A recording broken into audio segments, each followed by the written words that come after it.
नमस्कार, India news देख रहे हैं आप और मैं हूं आपके साथ सचिन दुबे। 22 जिले 22 खबर की शुरुआत करते हैं। सोनीपत के सेक्टर 15 में ग्रीवेंस कमेटी की बैठक में स्थानीय लोगों ने अपनी समस्याओं को रखा।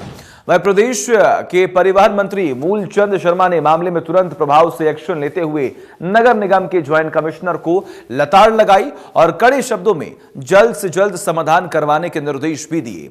वह ग्रीवेंस की मीटिंग के उपरांत पीड़ित लोगों ने कहा, हुड्डा की जमीन पर कुछ लोगों ने कब्जा किया हुआ है और वहां पर पशु पाल रखे हैं, जिसकी गंदगी और पशुओं की आवाज से रहना दूभर हो गया है और जिसकी शिकायतें लंबे समय से अलग अलग विभाग में दी जा चुकी हैं, लेकिन कोई भी कार्रवाई अमल में नहीं लाई गई। अंत में ग्रीवेंस की मीटिंग में अपनी समस्या रखी तो मौके पर परिवहन मंत्री ने जल्द समस्या से निपटारा होने का आश्वासन दिया। पाले हुए हैं, यहाँ पे गंदगी मचाई हुई है और इतना बुरा हाल है। हर इंसान ने मतलब ये जो भूमाफिया इन्होंने इतना सारी चीज़ें कब्जाई हुई हैं वहाँ पर। ये इनकी ज़मीन 1 किले के अंदर थी, 3-3, 4-4 किले बैठे हैं। सब हुड्डा की ज़मीन है और उस पर कब्जाया हुआ है इन्होंने। और सरकारी ज़मीन पे ऐसे कब्जा होता रहा तो पूरा देश ही ये निगल लेंगे। मसला ये था कि हमारे पीछे भूमाफियाओं ने ज़मीन पर कब्जा कर रखा है, जो है हुड्डा की ज़मीन, और उस कब्जे के अंदर उन्होंने पशु पाल रखे हैं, जो कि हमें सुबह दिक्कत होती है, आवाज़ें आती है गंदी गंदी, और ये कब्जा हटा नहीं रहे। हुड्डा ऑफिस ने कई बार कह लिया, ग्रीवेंस वाले ने भी कह लिया, ये कब्जा हटना चाहिए। ये कब्जा आज का नहीं, मतलब कुछ जो घर अलॉट किए थे वो उनके थे, वो बेशक रह जाए, पर कम से कम जो अवैध कब्जा वो हटवाए। तो शाम में मुख्यमंत्री अंत्योदय मेले का आयोजन किया गया। एडीजीपी अरशिंदर चावला ने विभिन्न विभागों की तरफ से लगाई गई प्रदर्शनी स्टॉलों को अवलोकन किया और अधिकारियों को आवश्यक दिशा निर्देश दिए। नोडल ऑफिसर और एसडीएम संदीप अग्रवाल, डीएसपी मनोज कुमार सहित विभिन्न अधिकारी इस मौके पर मौजूद रहे। एडीजीपी ने बताया कि मेले का उद्देश्य वास्तविक रूप से जरूरतमंद और गरीब लोगों को सरकार की योजनाओं का प्रभावी रूप से लाभ पहुंचाना है। ऐसे में परिवार पहचान पत्र के माध्यम से चिन्हित आर्थिक रूप से कमजोर परिवारों के जीवन स्तर को ऊंचा उठाने में विभागीय अधिकारी प्रभावी रूप से जिम्मेदारी निभाएं। इसके अंदर जी यहाँ पर कल ये मेला शुरू हुआ था। मकसद ये है कि जितने भी गरीब परिवार हैं जिनकी फैमिली इनकम 1,80,000 से कम है, उनका उत्थान किया जा सके और उनको एक इस लेवल तक लाया जा सके।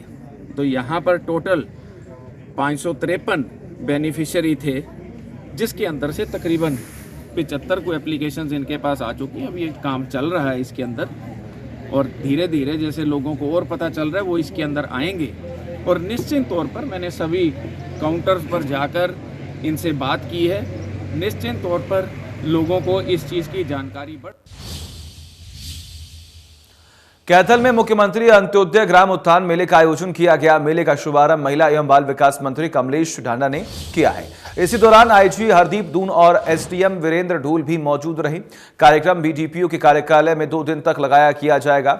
बाल विकास मंत्री ने विभिन्न विभागों के स्टॉल पर पहुंचकर योजनाओं की जानकारी ली, वही कस्बे के लोगों की समस्याएं भी सुनी और मौके पर अधिकारियों को समाधान करने के निर्देश भी दिए।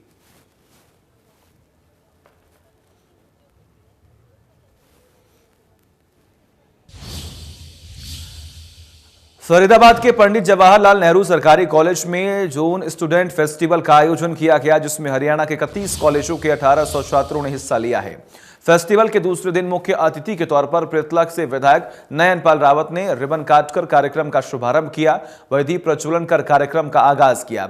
इस मौके पर जहां विधायक नयनपाल रावत ने भी छात्रों को गाना सुनाकर उनका मनोरंजन किया, वही अन्य कॉलेजों से आई टीमों ने अपनी मनमोहक प्रस्तुति देकर रंगारंग कार्यक्रम प्रस्तुत किए।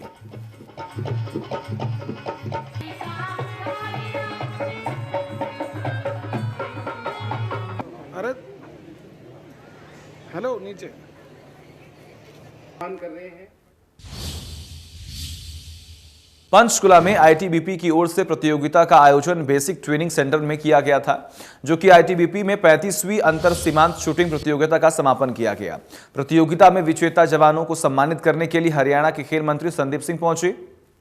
इस दौरान आईटीबीपी के जवानों ने बहादुरी के करतब भी दिखाए।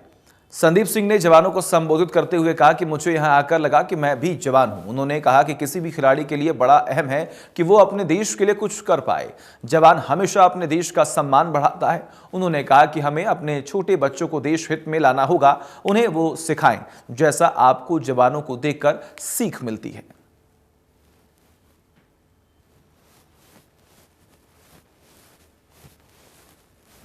मैं उनको सलूट करता हूं दिल से और मैं चाहूँगा कि वो बाहर आकर फोर्सेस के लोगों को और न्यू यंग जनरेशन को मोटिवेट करें और मोटिवेट इस तरीके से करें कि जो बच्चे आज भी आर्मी ज्वाइन करते हैं, आज भी फोर्स ज्वाइन करते हैं, उनको ट्रेन भी करें।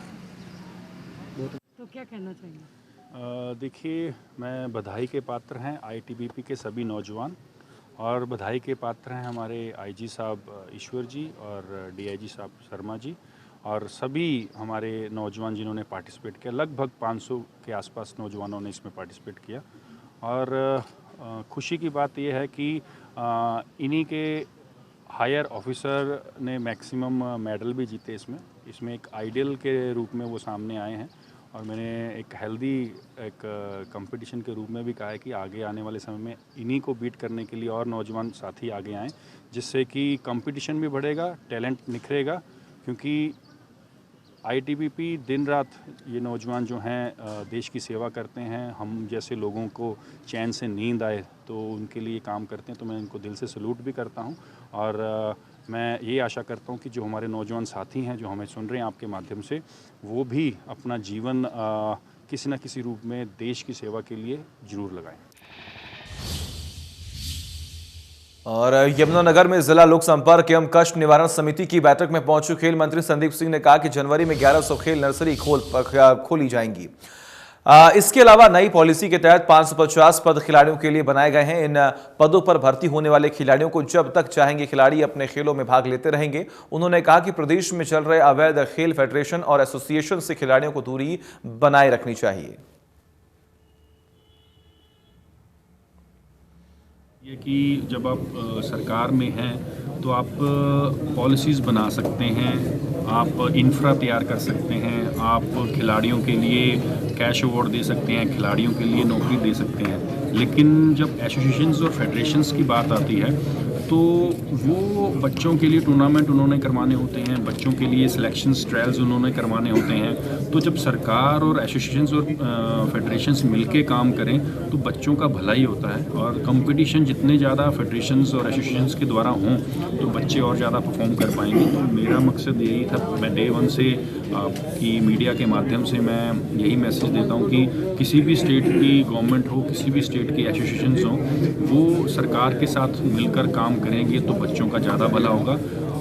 कई जगह पर ये सुनने को मिलता है, हमारे हरियाणा में भी कई जगह पर पहले ऐसा था कि 2-2, 3-3 फेडरेशन बनी हुई थी एक गेम की, जिससे बच्चे गुमराह होते थे। तो इन चीज़ों से हमने अपने बच्चों को बचाना है, क्योंकि जो सही हैं और सही काम कर रहे हैं और जिनकी फेडरेशन को मान्यता प्राप्त है वही फेडरेशन काम करे, बच्चे गुमराह ना हो। क्योंकि कई बार ऐसा देखने को मिला है कि जो एडमिनिस्ट्रेटिव लगा हुआ था एचओए के ऊपर, तो जो हमारे रिटायर्ड जस्टिस जो एडमिनिस्ट्रेटर थे जो उन्होंने इसको कई फेडरेशंस को जो सिर्फ वोटिंग पावर के लिए कह सकते हैं या सिर्फ एक पद के लिए जो बनी हुई थी, जो रिकॉग्नाइज नहीं थी आईओए में, इंडियन ओलंपिक एसोसिएशन, और उसी गेम की जो नेशनल फेडरेशन है उसमें रिकॉग्नाइज नहीं थी, तो उनको उन्होंने इसमें वोटिंग पावर से बाहर किया था।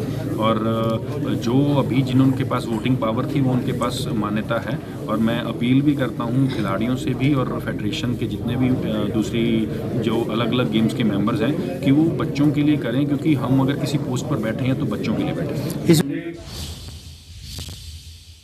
सिरसा में सीएम विंडो की शिकायत को गलत तरीके से निपटाने करने के मामले में लगातार बढ़ोतरी होती जा रही है। पिछले दिनों सिरसा के रमेश पुरी ने गलत हस्ताक्षर कर शिकायत का निपटान करने वाले अधिकारियों पर मामला दर्ज करने की मांग को लेकर पुलिस अधीक्षक को शिकायत दी थी। तो वही वैधवाला निवासी व्यक्ति ने मुख्यमंत्री को संबोधित ज्ञापन उपायुक्त को सौंपा और धोखाधड़ी से शिकायत का निपटान करने वाले अधिकारियों पर कार्रवाई की मांग की है।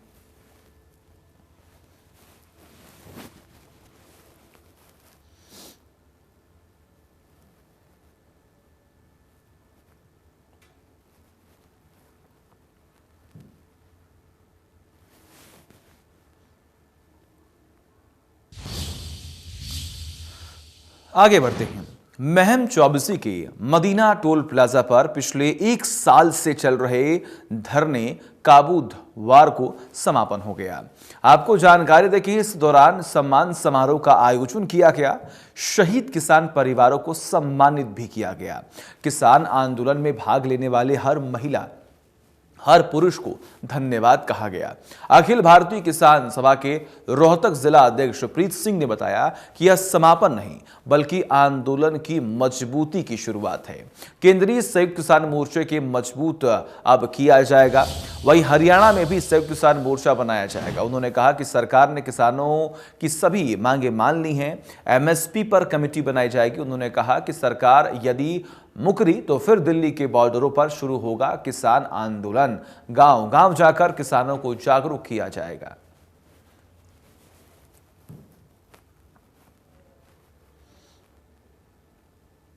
देखिए, संयुक्त किसान मोर्चा के नेतृत्व में जो देश में आंदोलन चला, उसमें मदीना टोल की टीम का बहुत बड़ा सहयोग है।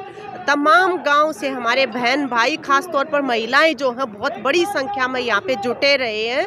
और हमें ये अपेक्षा है कि आने वाले दिनों में भी, चाहे वो एमएसपी को लेके आंदोलन हो, चाहे वो शिक्षा और स्वास्थ्य को लेके आंदोलन हो, उसमें भी ये बहन भाई जो हैं अपनी एकता को और भी मजबूत करते हुए इसी तरह की भूमिकाएं अदा करते रहेंगे। और आज जब सारे जो संघर्षशील बहन भाई यहाँ इकट्ठे हुए हैं तो हमारी खुशी का ठिकाना नहीं है। हमारी खेती जो हमारा बिल्कुल रीढ़ की हड्डी है हमारी अर्थव्यवस्था की, उसके ऊपर साम्राज्यवादी ताकतों की जो नज़र थी और जिस तरह से वो हड़पना चाहते थे, उनको हमने जो है उनका ठिकाना बता दिया और मुंह तोड़ जवाब दे दिया। अब आने वाले दिनों में खेती बाड़ी जो है हमारे देश के विकास के अंदर एक केंद्रीय मुद्दा बनेगी और खेती बाड़ी से जुड़े हुए जो लोग हैं वो देश के नेतृत्व में भी उभर के आएंगे। ये पर गई थी जब किसाना के ऊपर लठ बरसे थे, खून में सड़क लाल थी। आज उन्हीं किसाना पर जब वापस आए हैं, जब फूल बरसे हैं, फूला में सड़क लाल हुई है। ये हम सभी जनता जो कमा के खाने वाली है, मजदूर हैं, किसान हैं, हमारे मीडिया के साथी भी हैं जो रात दिन एक कराया, उन्होंने जो किसी भी गर्मी सर्दी में हमारे साथ रहे हैं, हमारा सहयोग कराया है, हम उनको सभी को धन्यवाद करते हैं, मुबारकबाद देते हैं। यमुनानगर में बिजली विभाग ने उपभोक्ताओं की सुविधा के लिए ट्रस्ट ऐप लॉन्च किया है, जिसमें उपभोक्ताओं ने मीटर से संबंधित समस्याओं के साथ साथ खुद ही रीडिंग भरने की बात कही है।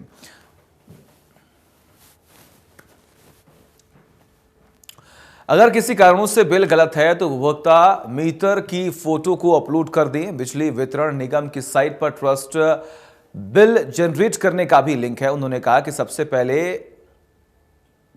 विभाग की दी गई ही दायित्वों को जरूर देख लेना चाहिए।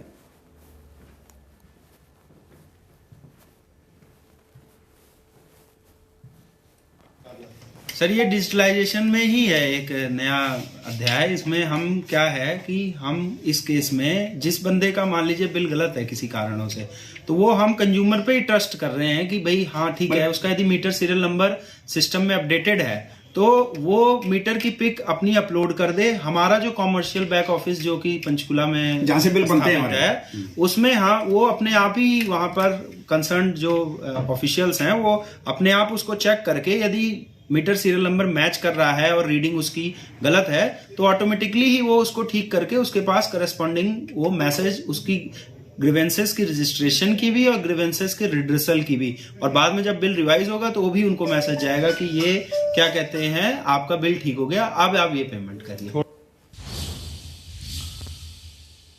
गुरुग्राम सेक्टर 49 में ओयो होटल में चल रहे सेक्स रैकेट के पर्दाफाश करते हुए सीएम फ्लाइंग की टीम ने 2 विदेशी महिलाओं को गिरफ्तार किया है और होटल मैनेजर को भी हिरासत में ले लिया है। इस मामले में सीएम फ्लाइंग को शिकायत मिली थी कि गुरुग्राम के सेक्टर 49 में अवैध रूप से कुछ विदेशी युवतियां रह रही हैं और होटल के अंदर सेक्स रैकेट चलाया जा रहा है। इसी आधार पर रेड की गई, जिसके बाद यह साफ हुआ कि ये विदेशी युवतियां एक सेक्स रैकेट को चला रही थीं। पुलिस ने नकली ग्राहक बनकर इस पूरे सेक्स रैकेट का भंडाफोड़ किया। इस पूरे मामले में फिलहाल पुलिस ने मुकदमा दर्ज कर आगे की तफ्तीश शुरू कर दी है। साथ ही यह भी पता चला है कि इस पूरे रैकेट में और कितने लोग शामिल हैं।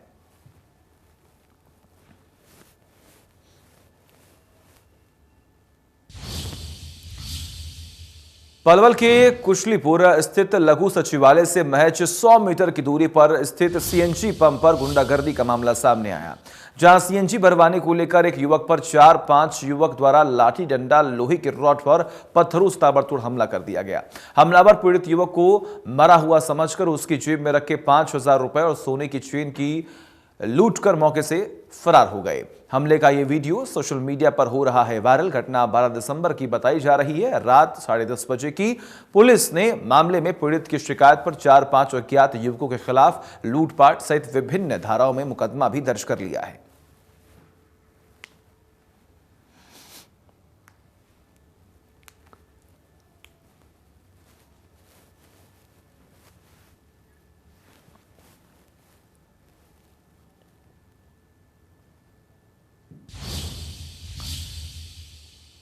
आगे बढ़ते हैं।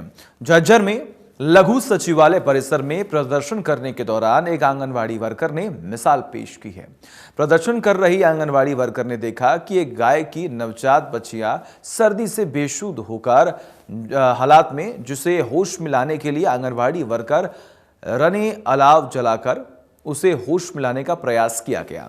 आंगनवाड़ी वर्कर का प्रयास सार्थक भी रहा और देखते ही देखते बेसुध पड़ी बच्चियां होश में आ गई।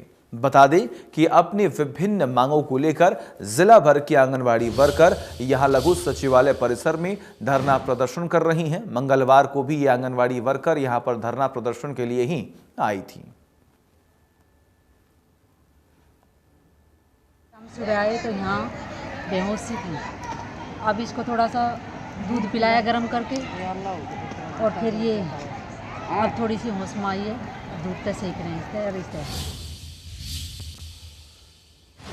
करनाल में 18 करोड़ की लागत से बन रही कॉलेज की बिल्डिंग में पुराना और घटिया स्तर का मटेरियल लगाया जा रहा है।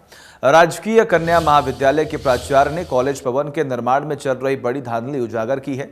निर्माणाधीन कॉलेज के परिसर में सैकड़ों की संख्या में पुराने पेवर ब्लॉक लगाए जा रहे हैं। निर्माण का औचक निरीक्षण करने पहुंचे प्राचार्य डॉक्टर पीयूष ने ठेकेदार द्वारा की जा रही हेराफेरी को पकड़ लिया। कॉलेज में इस्तेमाल हुए पुराने मटेरियल की पोल खुलती देख ठेकेदार के लोगों ने आनन फानन में खुद ही निर्माण को ध्वस्त कर दिया। निर्धारित डेडलाइन से करीब 2 साल देरी से किए जा रहे गवर्नमेंट वुमेन कॉलेज के निर्माण में एक बार फिर बड़ी गड़बड़ी सामने आई है। दादूपुर गांव में बनाई जा रही कॉलेज की बिल्डिंग परिसर में ठेकेदार ने सड़कों से उखाड़े गए पुराने पेवर ब्लॉक लगा दिए। धांधली को छिपाने के लिए पुराने पावर ब्लॉक पर प्लास्टर का काम भी शुरू कर दिया। सरकार ने इस उद्देश्य के लिए ऐसे कॉलोनियों को और इतना बेस्ट इंफ्रास्ट्रक्चर बनाने की बात 18 करोड़ रुपए दे करके इनको टाइम पे टाइम बाउंड तरीके से ख़त्म करने की बात कही गई थी, परंतु शायद ये नहीं हो रहा। आज मेरी इस विजिट के दौरान अभी पिछले इससे पहले मैं आप बात करूँ, इससे पिछले 1 नवंबर को एक मीटिंग और डीसी साहब ने बुलाई थी। उसमें सभी एक्शन थे और उसमें बहुत क्लियर कट बात हुई थी कि PWD के एक्शन को इंस्ट्रक्ट किया था कि वो इनके अगेंस्ट FIR शाम तक FIR लॉन्च करें। जो ये अपना कॉलेज का काम चला हुआ गांव में और ये इसमें बहुत घटिया मटीरियल लगा हुआ है। पहले भी हमने एक्शन साहब से इसकी सिफारिश की थी कि इनका ठेका रद्द कर दो और यहाँ पे बढ़िया मटीरियल और अच्छा कार्य करवाया जाए। तो एक्शन साहब ने 1-2 बार तो इसमें संज्ञान लिया है, फिर बीच में फिर ये अपना ठेकेदार कर जाता है ऐसे ही। और आज तो काफ़ी ये अपना प्रिंसिपल साहब भी और गाँव के 1-2 और आदमी भी हैं जिन्होंने देखा कि यहाँ पे पुराना मटीरियल लगा रहे थे।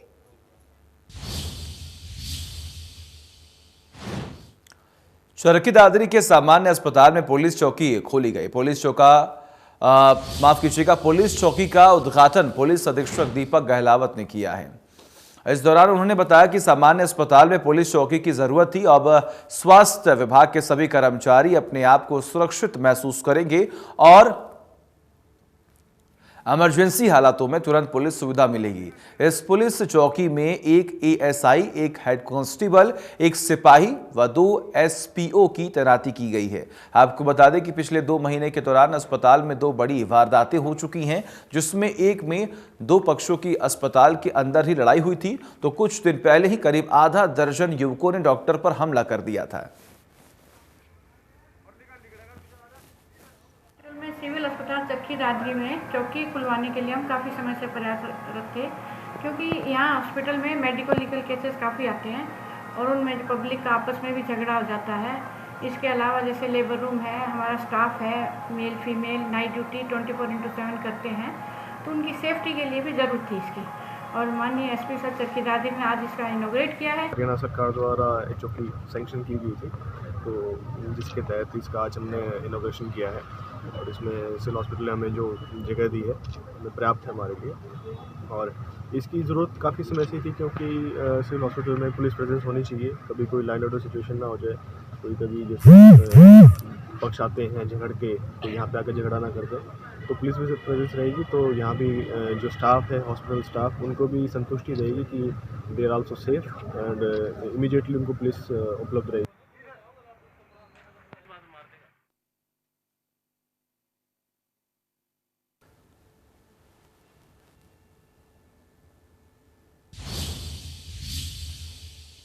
और इसी के साथ 22 जिले 22 खबर में मेरे साथ बस इतना ही। देखते रहिए इंडिया न्यूज़। नमस्कार।